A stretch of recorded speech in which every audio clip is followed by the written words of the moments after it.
Hey everybody, welcome back to Real Talk with Jay, Real Housewives of Salt Lake City, Season 6, Episode 3. So let's get started because I'm sick of Lisa Barlow and I'm sick of talking about her. We start off by seeing Lisa Barlow at one of her businesses setting up for an event. And of course, Lisa, in her delusion, thinks that the girls are trying to say that her life is in dire need of repair. And we all know that's not the case. Lisa, you talk trash about everybody else, so therefore they're going to do it with you in your business. Now, I'm sick of Lisa keep talking about all the people she's hanging out with in Hollywood and how she thinks she's bigger than the program. It's starting to get on my nerves how she keeps throwing out these famous Hollywood people that I'm pretty sure she probably just brushed past. Then we see Lisa start to talk about how she set up skeet shoot luncheon with the girls. Of course, she didn't invite all the girls, but she did invite Mary and Heather. From what I could remember, she invited Mary and Heather to watch her do the skeet shoot.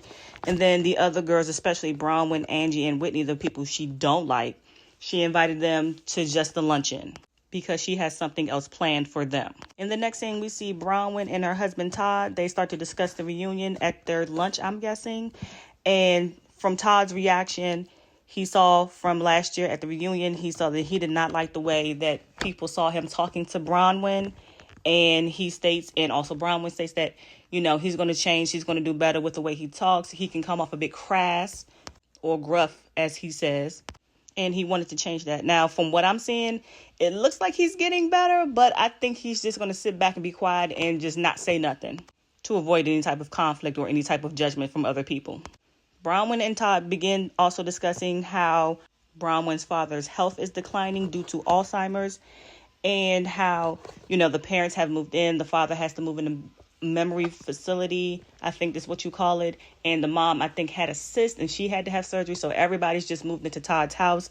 We all know Todd didn't want to do that. And of course, you see later on down the line why we see Todd does not want the parents to live there. But nonetheless, Todd helps out his wife as he should. And the parents have moved in. Bronwyn does thank Todd for everything that he's done with the parents moving in.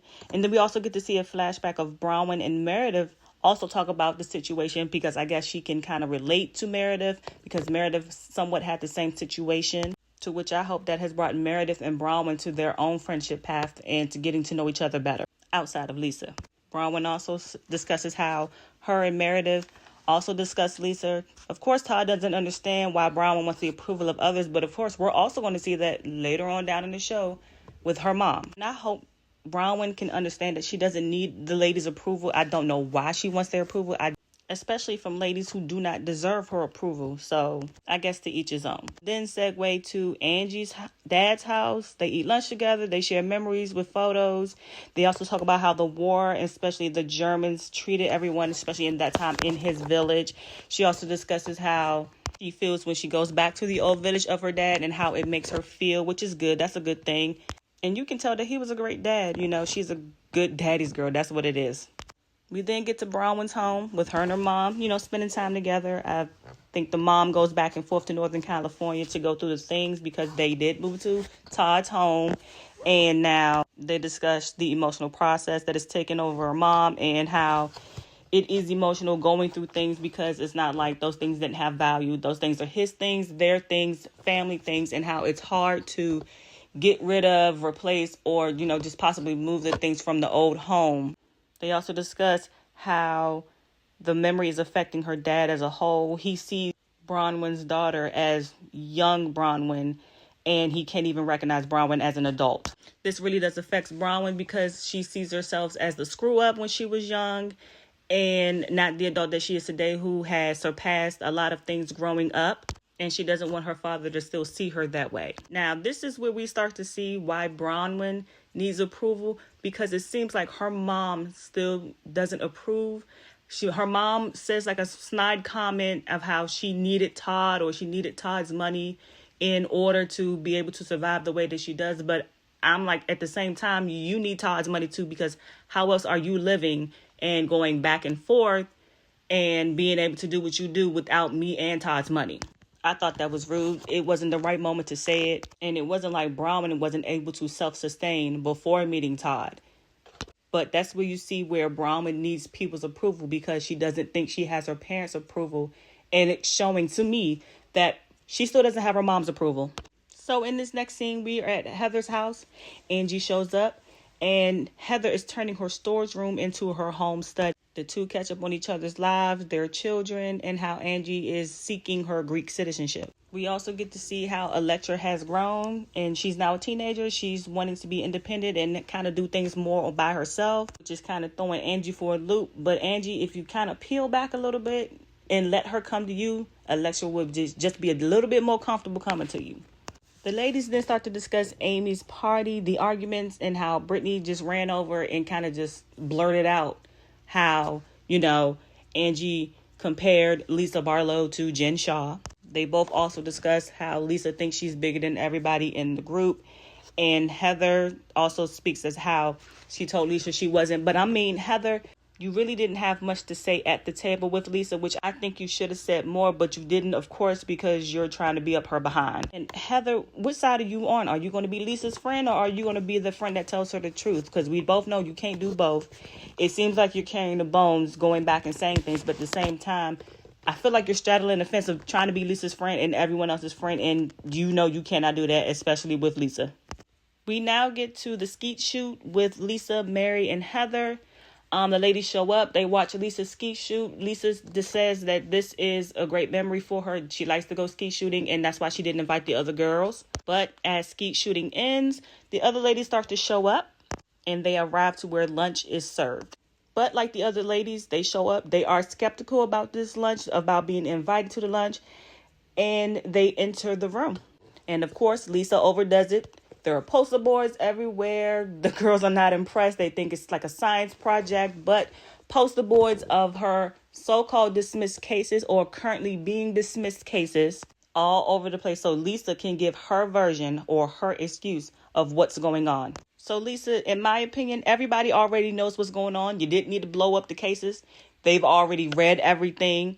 And the only thing that you want to say is that they're dismissed. Okay, fine. That's all you had to explain. You didn't have to act like everybody was backstabbing you because that's how you feel. But in the same breath, Lisa, that's what you do. You take what little bit of information that you have or you find and you put it in everybody's face. So I don't understand why you're mad. You keep trying to be the victim and you're not looking that way. However, the scene continues to go on. Bronwyn is clocking all of the old photos. And yes, why do we need to see a picture of you and your husband?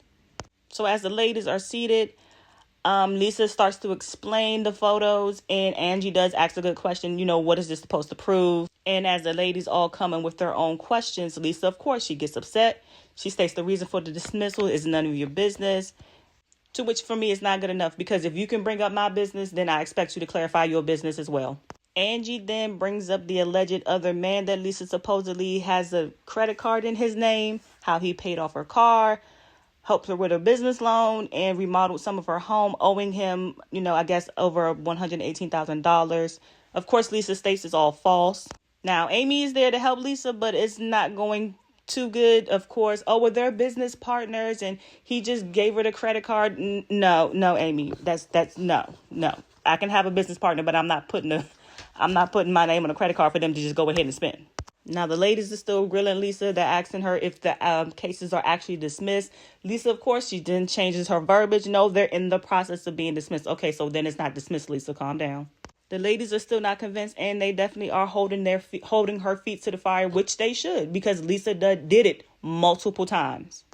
So Bronwyn and Lisa continue to argue. Lisa tells everybody why she didn't come, when that was a lie. You didn't want to come because you said you didn't like Bronwyn and that she was a liar. Heather then chimes in to how Bronwyn provided actual facts about Lisa. Of course, we know when Lisa's in the hot seat, she starts to deflect. She's not listening to Angie's reason behind the conversations we had at camping.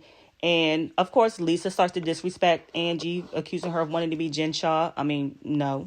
If anybody's trying to be anything different, it's Lisa, because Lisa is trying to be some type of Hollywood star. And no, Lisa, it's not in the stars for you. So now all the ladies are just arguing, and no one even notices that, hey, it's time to order food. Let the girl take food down, then we can go back and continue to argue. So after the food is taken down, Whitney chimes in, and then here's Meredith out of nowhere, finally stepping up and saying something. Now, I don't know, maybe it could be me, but Brittany, Mary, and Whitney all state that Meredith did not stick up for Lisa at the camp. And I mean, I think Meredith did it in her own way without yelling and all that other stuff, but it wasn't enough. As we come to the end of the episode, Whitney and Lisa begin to argue about their business. Lisa, of course, goes back to insulting Whitney, and Whitney then gets up in Lisa's face. And I was waiting for Whitney to just whack her one good time. I just needed that one good whack. But Whitney holds whatever composure that she does have, and she just storms out. Now, I don't agree with Whitney leaving. I would have sat back in my seat, because what you're not going to do is talk crap to me, and then I'm going to leave. No, I'm going to sit right here, and we're going to keep going face to face. However, Whitney leaves, and then we're left with the to be continued. So jump down in the comments, like, subscribe, and share, and I'll be back with you. Bye.